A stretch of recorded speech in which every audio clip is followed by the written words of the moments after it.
우리는 들은 것에 더욱 유념함으로 우리가 흘러 떠내려가지 않도록 함이 마땅하니라. 천사들을 통하여 하신 말씀이 견고하게 되어 모든 범죄함과 순종하지 아니함이 공정한 보응을 받았거든. 우리가 이같이 큰 구원을 등한히 여기면 어찌 그 보응을 피하리요.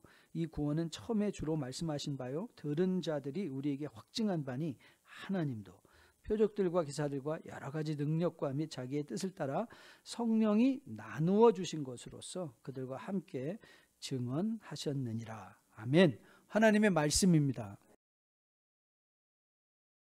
여러분, 제가 계속 히브리서를 하면서 히브리서의 선물 중에 하나가 경고라고 말씀드렸어요. 경고. 왜 경고가 선물이죠?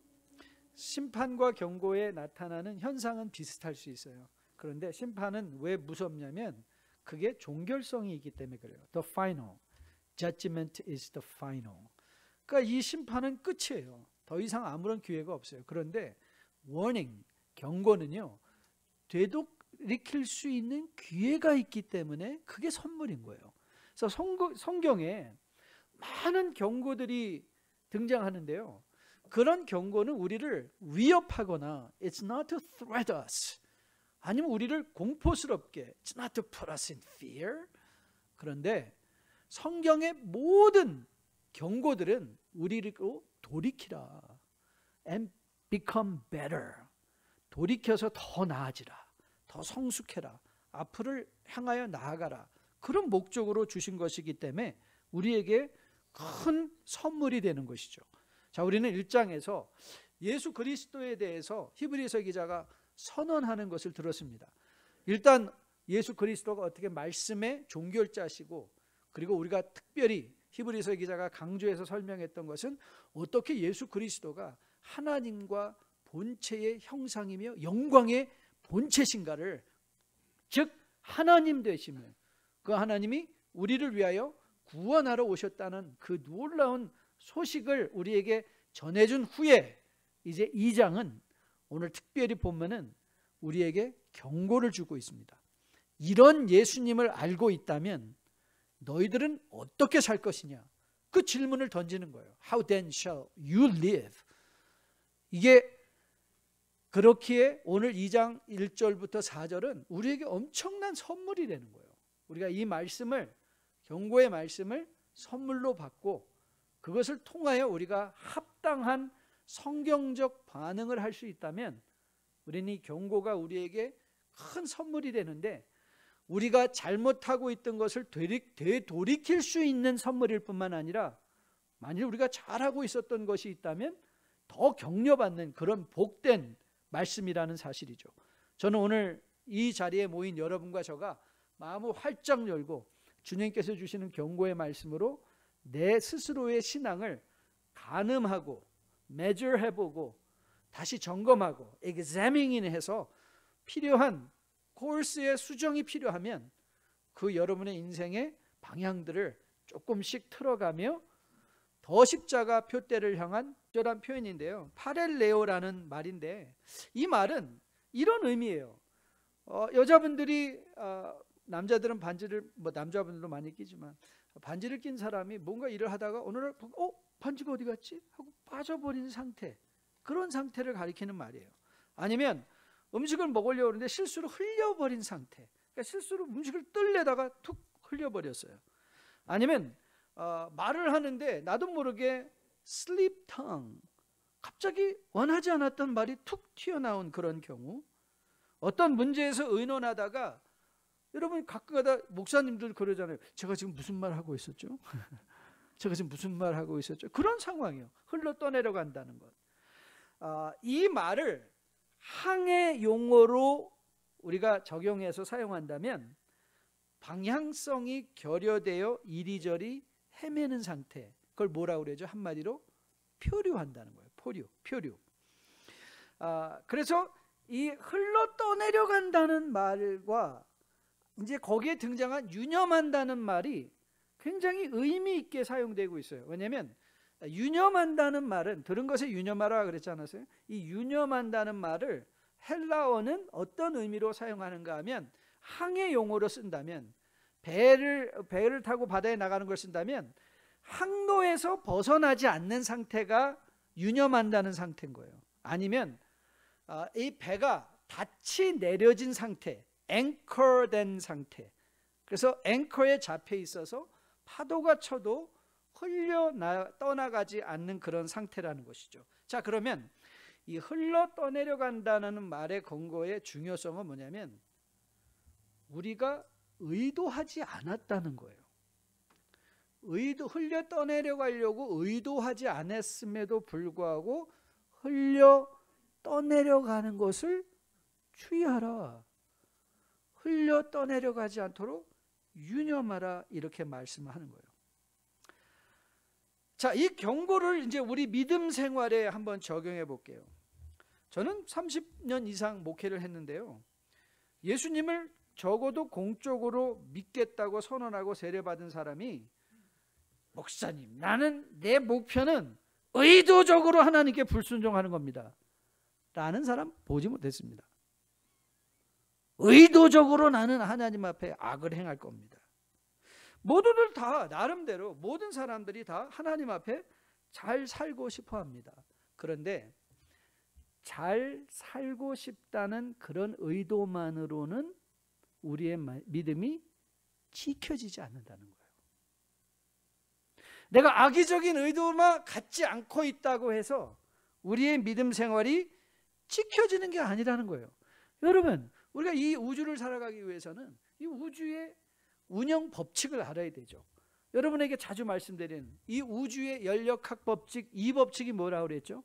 예, 엔트로피 법칙이에요. 엔트로피 법칙이라는 게 뭐예요? 모든 정돈된 것은 혼돈으로 나간다.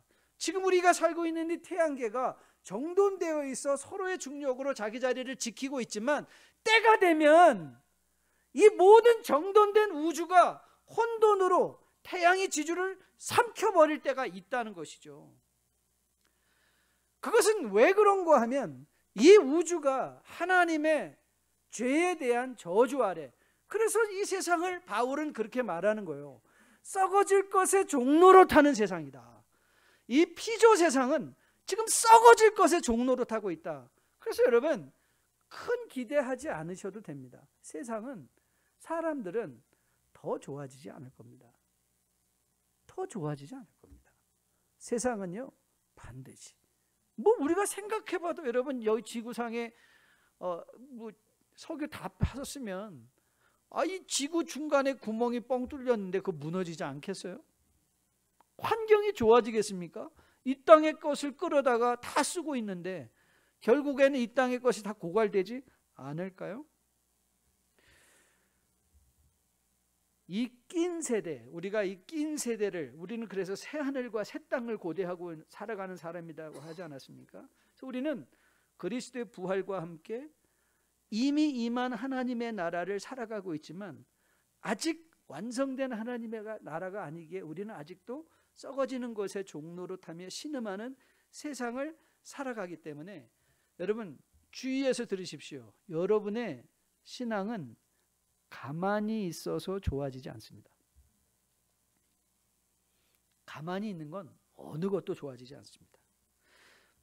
외부적인 노력이 아니라면 이 지구, 이 멸망의 길을 갈 수밖에 없는 인간의 역사에 외부로부터, 그게 바로 십자가, 그리스도께서 인간의 형체를 입고 이 땅에 들어오셔야 되는 어마무시한 역사가 아니고는, 외부적 개입이 아니고는 인류의 역사는 나아질 수 없는 거예요. 거창하다고요? 여러분의 인생도 마찬가지예요. 여러분의 심령을 가만히 내버려두면 더 좋아지지 않습니다. 더 성숙해지지 않습니다.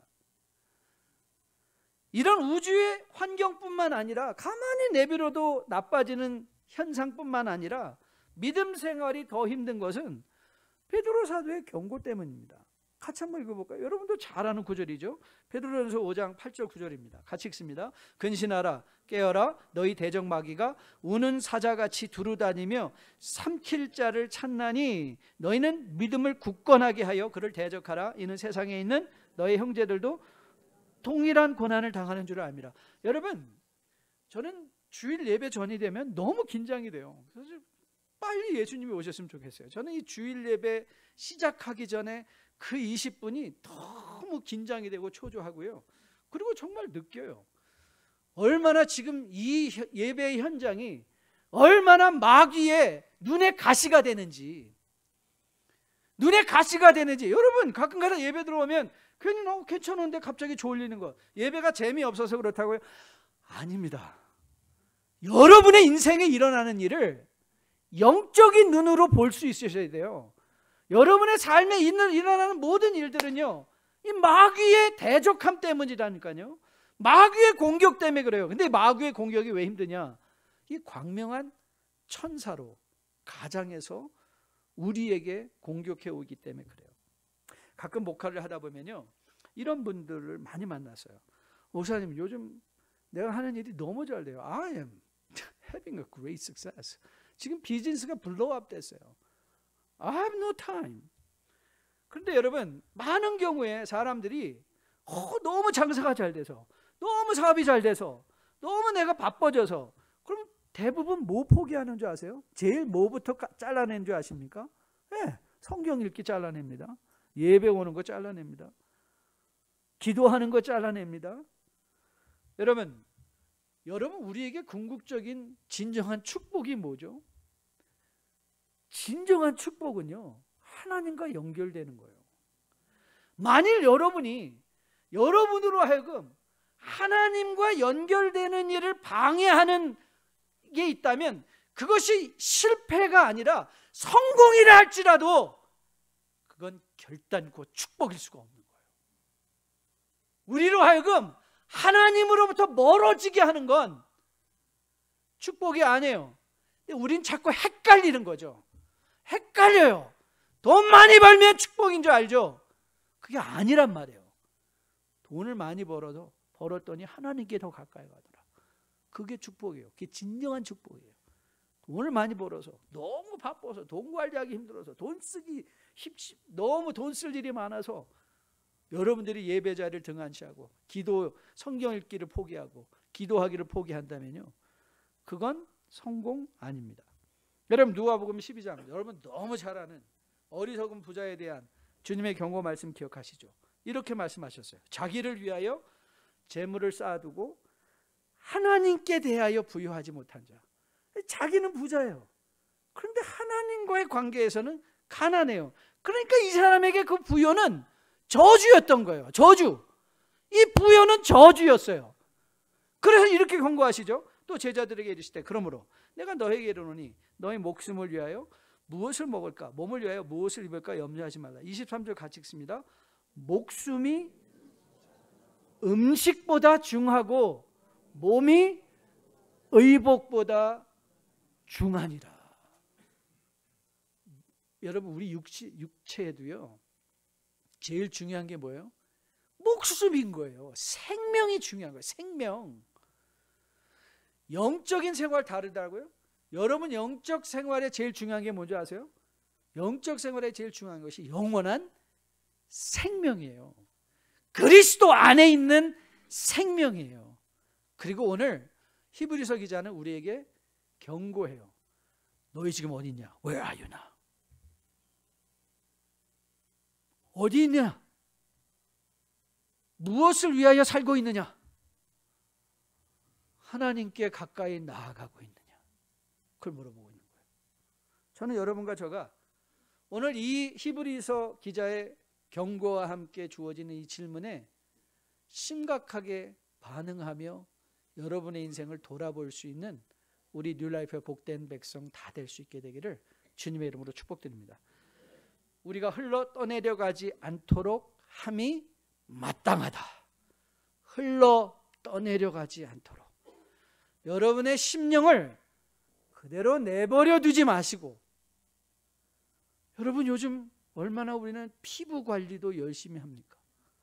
피부 관리도 그렇게 열심히 하고 우리 몸 관리도 그렇게 열심히 하는데 정말 우리가 힘써야 되는 건 여러분의 영혼 관리인 걸 잊지 않는 여러분과 저 되기를 주님의 이름으로 축복드립니다. 그래서 잠언 기자는 잠언 4장에서 우리에게 선언하고 권면합니다. 무엇? 지킬 만한 것 중에 너의 마음을 지키라.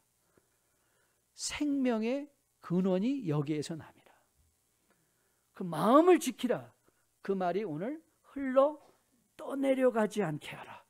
그 말인 거예요. 마음 관리하신 여러분 되시기를 주님의 이름으로 축복드립니다. 자, 두 번째는 히브리서 기자가 두 번째 경고하는 것은 흘러 떠내려가지 말라는 것과 더불어 3절에 구원을 등한시 여기지 말라는 것. 근데 이 등한시 여긴다라는 것은 영어로는 neglect라고 번역이 됐어요. 그러니까 다시 말하면 이 말은 구원을 등한시 여긴다라는 말보다는 오히려 우리에게 더 가까이 다가오는 단어는 구원을 소홀히 여기지 말라. 이렇게 이해하면 훨씬 더 좋은 거예요. 구원을 소홀히 여기지 말라. 아니 그러면 우리가 구원을 어떻게 소홀히 여길 수 있을까? 이 구원을 소홀히 여긴다는 것을 이제 우리는 우선순위로 프라이어리티로 풀어가면 쉽게 이해할 수 있습니다. 여러분, 구원을 등한시 여기지 않는다, 구원을 소홀히 여기지 않는다는 것은 이 구원을 우리 인생의 최우선순위에 둔다는 것이에요. 그런데 여러분과 저 맞습니다, 목사님. I consider salvation is most important priority in my life. 나는 구원이 내 인생에 가장 소중하고 가치 있는 것으로 저는 믿습니다. 그런데 여러분, 우리가 여기에 속지 말아야 될 게 이 우선순위를 이해하는 데는 두 가지 차원이 있기 때문에 그래요. 두 가지 차원이 뭐냐면, 첫째는요, 우리에게 우선순위가 다 있는데 심정적 우선순위가 있어요. Felt priorities. Felt, 심정적. 그런데 또 무슨 priority가 있냐면 실제적 우선순위가 있어요. Actual priority. 이렇게 설명해 볼게요. 바울이 데살로니가 전서에서 신앙의 세 가지 중요한 원리를 소개합니다. 그런데 신앙에서 가장 중요한 세 가지 원리가 여러분 다 아시죠? 믿음, 소망, 사랑이에요. 근데 이게 심정적인 원리들인 거예요. 근데 바울은 우리에게 단지 그래, 나 믿음이 좀 성장해야지. 그래, 내가 좀 더 많이 사랑해야지. 그래, 내가 더 많이 소망해야지. 이런 심정적인 데 머물지 않고요, 그거를 액추얼 원리로 바꿔줘요. 그러니까 내가 믿음을 더 가져야지. 그러면 이렇게 해요. Faith in work. 믿음은 우리로 하여금 무언가를 하게 하는 거예요. 그러니까 여러분들이 믿음을 위해서 아무것도 하고 있지 않다면, 그러면 성경은 우리에게 경고해요. 너의 믿음을 의심하라는 거예요. 믿음을 의심해 보셔야 돼요. 여러분, 사랑한다는 건요, 맞아요. 나 우리 부모 사랑하고 자식 사랑하고 이웃 사랑하고 다 사랑해요. 그런데 사랑한다는 건요, 바울은 이렇게 말하죠. Love in labor. 사랑의 수고예요, 수고. 그러니까 내가 누군가를 사랑한다. 여자친구한테 우리 젊은이들이 여자친구한테 Honey, I love you. 우리 젊은 친구로 하죠. Honey, I love you 하면서 집에 와서 아무것도 안 도와줘요. 그냥 앉아서 TV, ESPN 보면서 Honey, I love you. I love you. 그 부인은 그냥 직장 갔다 와서 설거지하고 음식 준비하고 하는데 Honey, I love you. 그건 사랑이 아니에요. 그 사랑은 의심해야 돼요. 그 사랑은 의심해야 돼요. 사랑은요, 수고예요. 사랑은 손으로 땀을 흘리는 게 사랑이에요. 그럼 우리가 하나님 사랑해요 라고 하면서, 그럼 하나님은 우리에게 이렇게 물으시는 거예요. 그래? 너 요즘 하나님을 위해서 흘리는 땀이 뭐가 있니? 하나님을 위해 흘리는 땀. Shedding tears, sweats for God. 소망은 어떤가요? 네, 소망은요, 인내예요. 참는 거예요. 소망하는 사람은 참아요. 어떤 상황에도 견뎌내고 버텨내는 것이죠. 자, 여러분, 하나님의 나라 우선순위도 다르지 않습니다. 우리는 심정적으로 하나님 구원이 제일 중요합니다. 그런데 실제적으로는 우리의 삶의 현장에서는 구원에 대한 아무런 관심도 없고 감사도 없고 발전시키고 성숙시키려는 노력이 없다면 우리의 심정적인 우선순위를 의심해 보라는 거예요. 이거 나 정말 하나님 구원받은 거 맞아? 그 질문은 남은 못해요. 여러분은 하셔야 돼요. Is it true? 왜냐하면 히브리서 기자가 그 말을 우리에게 하는 거거든요. Is it true? 여러분, 사람들이요, 건강이 중요하고 자기 인생의 우선순위라고들 많이 말을 합니다.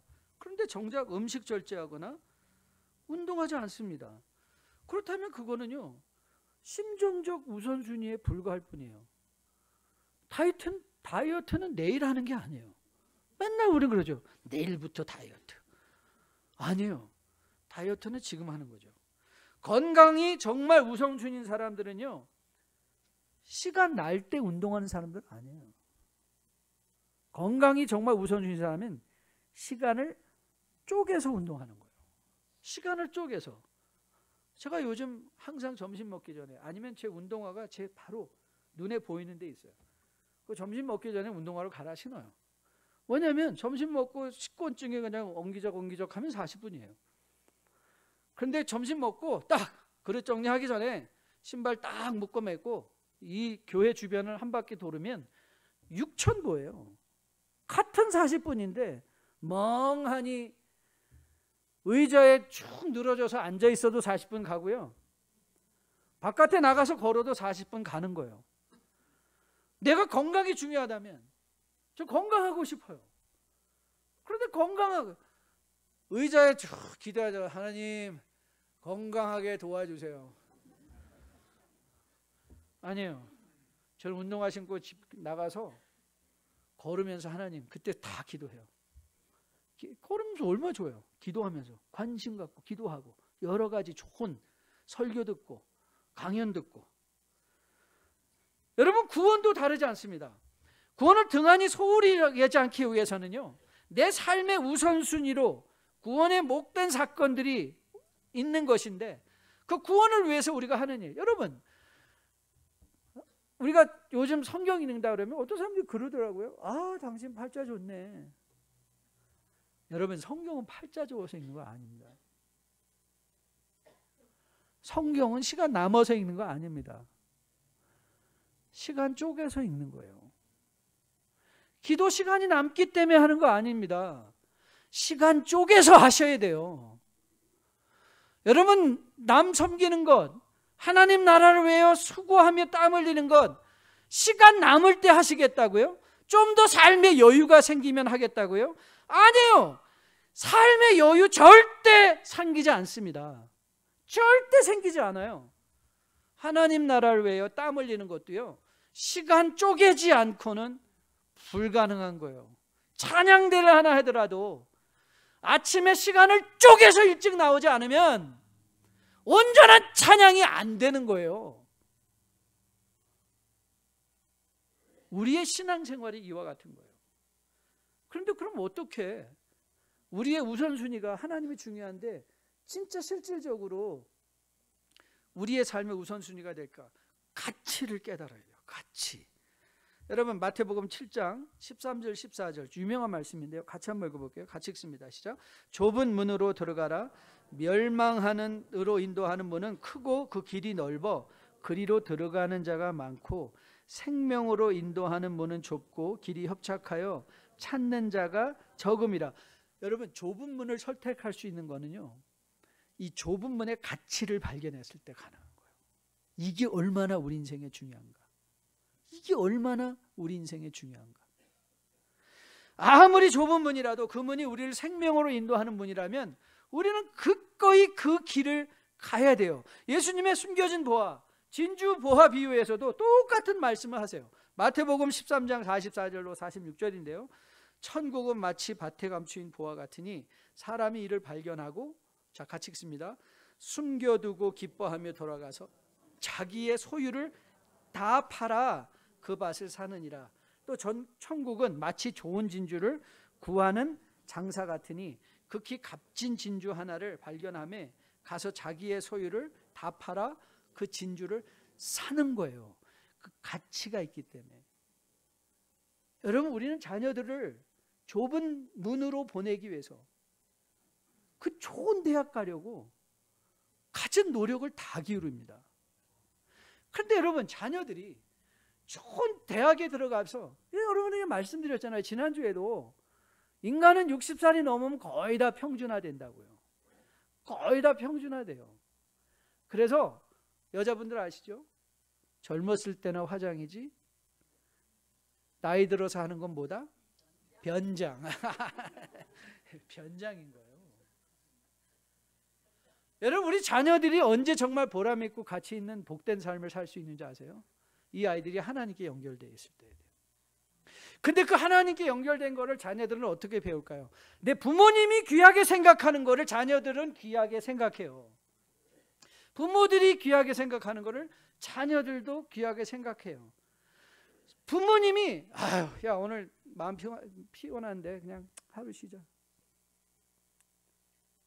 오늘 주일 뭐 내일 다음 주도 주일 올 건데 뭐 그러면은 그것밖에 안 되는 거예요. 자녀들한테.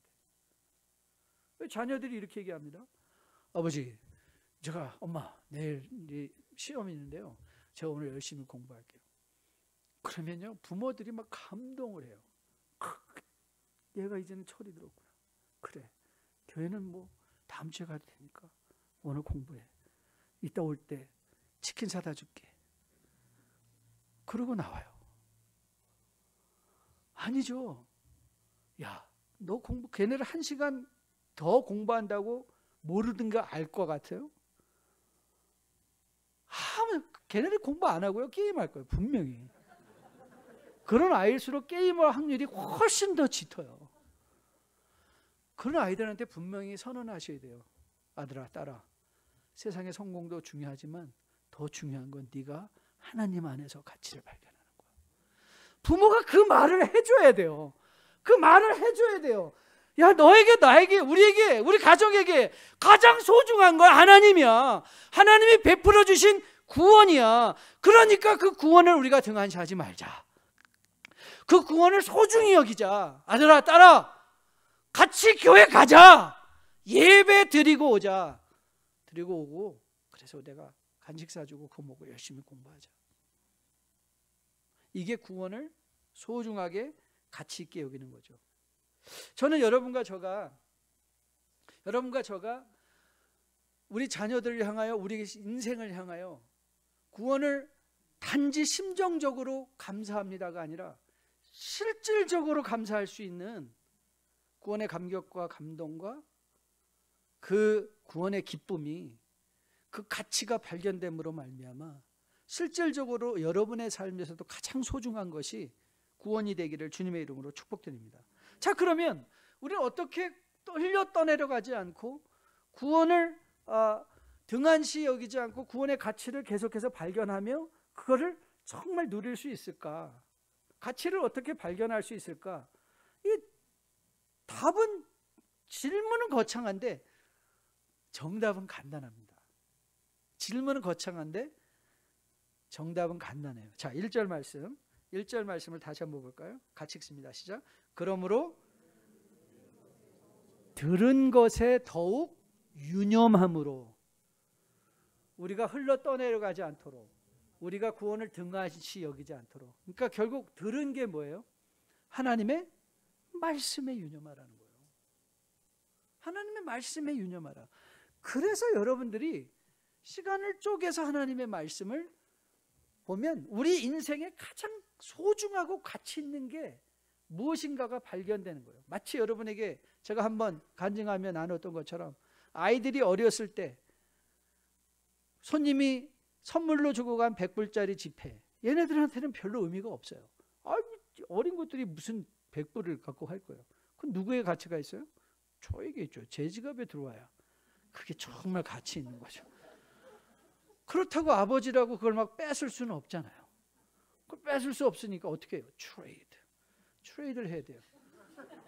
그 아이들한테 동전 갖고 옆에서 쫙 흔들고 이거 흔들고 저거 흔들고 있으면 야, 이거 좀 좋네 그러면요, 거의 대부분의 아이들은요 100불짜리하고 동전하고 바꿔요. 근데 그것도 이제 어느 정도 지나면 안 돼요. 우리 딸내미 앞에서 지금 이거 하고 있으면 그럴 거야. Dad, are you crazy? 왜요? 이미 가치를 발견했기 때문에 그래요. 근데 여러분, 믿음에, 하나님의 말씀에 유념하지 않으면요 세상은 계속해서 우리에게 흔들어대거든요. 계속해서 흔들어대요. 야, 돈 더 많이 가지면 좋아.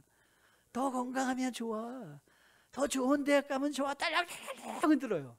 그러면 우리는 그거에 혹해서 뭐예요? 그걸 바꿔요. 우리가 하나님 말씀 읽어야 될 시간과 그걸 바꿔버려요. 하나님 나라를 위하여 일할 시간과 그걸 바꿔버려요. 그래서 어떻게 돼요? 구원을 등한시 여기게 되고 흘러 떠내려가요. 표류하는 인생이 되는 거예요.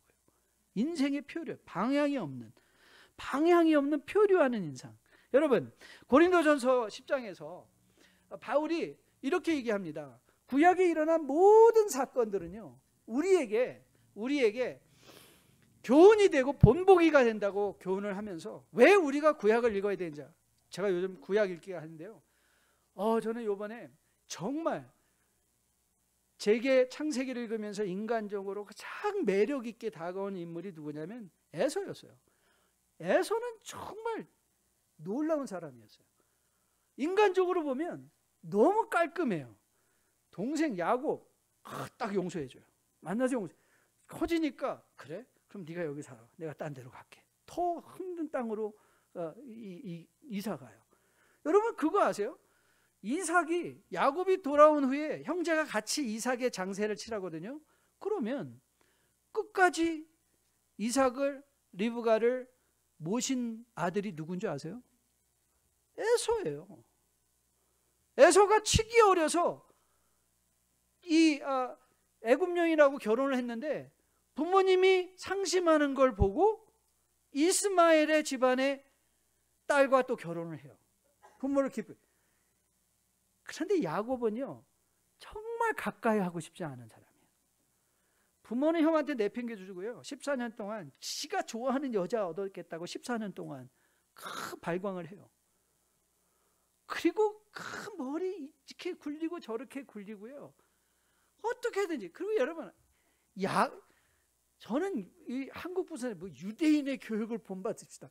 저는 그런 저분들이 성경을 알고 하는 얘기인가? 도대체 유대인들한테 본받을, 이거 유대인을 비하하는 말 아닙니다. 여러분 야곱, 우리 믿음의 조상이다 하는 야곱은요, 야곱의 집안은요, 에서는 이미 그때 창세기를 읽어보면요, 에서는 이미 그때 한 나라의 왕이 됐어요. 이스라엘의 왕이 없었을 때 이미 에돔에는 왕이 있었어요. 에서의 집안은 족장이에요.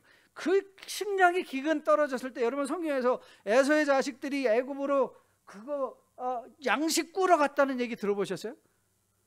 얘네들은 아직도 집안에서 아버지 밑에서 서로 취급하고 나 제일 싫어 뭐 어떻게. 큰아들은 아버지 첩하고 동침하고 또 시므온과 레위는 그 속여가지고 사람들 완전히 다 죽여버리고, 그리고 또 형들이 아버지 죽고 나니까 무서워가지고 요셉한테 가가지고 글쎄 말이야 아버지가 우리 용서해 주라는 거 알지? 그런데 우리의 믿음의 조상은 에서가 아니라 야곱이에요. 왜 그렇죠? 야곱이 상징하는 건 하나님이 얼마나 비참한 자를 은혜로 택해 주시냐의 증명이기 때문에 그래요. 이 가치 없는 것들을, 이 가치 없는 여러분과 저, 우리 모두를 하나님께서 살려주셨다. 그게 구원의 감동이에요. 그 구원의 감동이 하나님의 일하시는 걸 보면 아는 거예요. 그 하나님의 일하심을 깊이 알아가면 알아갈수록 그 하나님이 우리를, 이 비천한 존재들을 어떻게 귀하게 섞었는가를 우리는 알게 되고, 그래서 감동해서 하나님 앞에 나오게 되는 거예요. 저는 여러분과 제가 이 구원의 복된 가치를 마음에 깊이 체감할 수 있게 되기를 주님의 이름으로 축복드립니다. 들은 말씀에 유념함으로 우리 젊은 친구들 경영학에 피터 프린시플이라는 게 있어요. 피터스 프린시플. 그게 뭐냐면 promotion to incompetence. 우리가 프로모트 되는데요, 결과적으로는 우리가 할 수 없는 일로 프로모트 된다는 거예요. 예를 들면 어떤 세일즈맨이 세일즈를 너무 잘해요. 그러니까 회사에서 이거 세일즈 잘하네? 그래서 중간 보스를 만들어줘요. 프로모트 된 거죠. 그랬더니 완전히 중간 보스에서는 망치는 거예요. 좋은 세일즈맨인데 좋은 보스는 아닌 거예요. 그러니까 결과적으로 우리는 다 그렇죠. 한국에서 뭐 올라갔다 결국 이사로 뭐예요? 이사 일을 못하니까 결국 거기서 내려오는 거예요. 프로모트 됐는데 인컴피턴스, 할 수 없는 자리로. 그러니까 여러분 돈을 많이 번 것 결국은 우리는 어디까지 가냐면 주체할 수 없는 데까지 간다니까요. 그러니까 여러분들이 어느 순간에 그만! 스탑! 하고 손을 내밀 줄 아셔야 돼요. 나 더 시간, 여러분들의 자녀를 위해서, 아내를 위해서, 남편을 위해서, 그리고 여러분들이 하나님 나라를 위해서 아무것도 할 수 없는 상황까지, 그래서 거기에서 프로모트되고 또 프로모트되고 또 프로모트되면 결국은 여러분들은 매 최종에는 내가 할 수 없는 자리에 올라가서 잘리는 거예요. 그러니까 우리는 뭐 해야 돼요? 세상에 대해서 노 할 수 있고 하나님의 나라에 대해서 예스 할 수 있는 데까지 나가는 거죠. 여러분 우리가 유념한다는 거 항로를 이탈하지 않는 것입니다. 그래서 하나님은요 우리의 인생에 가는 길에 십자가 표대까지 분명히 방향을 정해 주셨어요. 그리고 여러분으로 오늘도 세상에서 불러내시고 하나님 말씀 듣게 하고 오늘 성찬 예배로 여러분들에게 말씀을 또 보여주세요. 그리스도의 십자가에서 찢겨주신 그 몸과 흘려주신 그 피를 여러분들의 손으로 만지고 눈으로, 코로, 입으로 직접 필링하게 하심으로, 느끼게 하심으로 우리가 얼마나 가치 있는 존재, 구원이 얼마나 소중한 것인가를 깨닫게 하시면서 십자가 표대를 향하여 가는 길에 흔들리지 않도록 오늘도 유념하도록, 흘러 떠내려가지 않도록, 구원을 소홀히 여기지 않도록 불러주시는 하나님이십니다. 이제 찬양할 거예요. 하나님께로 더 가까이 갑니다. 저는 이게 여러분과 저의 기도가 되었으면 참 좋겠어요. 여러분의 인생이 세상으로 더 가는 게 아니라 하나님께로 더 가까이 가는 그런 여러분과 저가 되었으면 좀 좋겠어요. 그런데 왜 성찬위원들은 아무도 안 들어오고 왜 우리만 이렇게 남겨두고 있는지 잘 모르겠어요. 얼른 우리 간사님 나가서 성찬위원들 시간 됐다고 밥 그만 주시고 오시라고. 그리고 여러분과 저는 다시 한번 십자가 표대에 초점을 맞추고 하나님 나라를 향하여 씩씩하게 오늘 찬양대 권면처럼 허락하신 새 땅에 정말 들어갈 수 있도록 표류하지 않고 구원을 귀하게 여기며 주님 앞에 나아갈 수 있는 우리 모두 되었으면 좋겠습니다.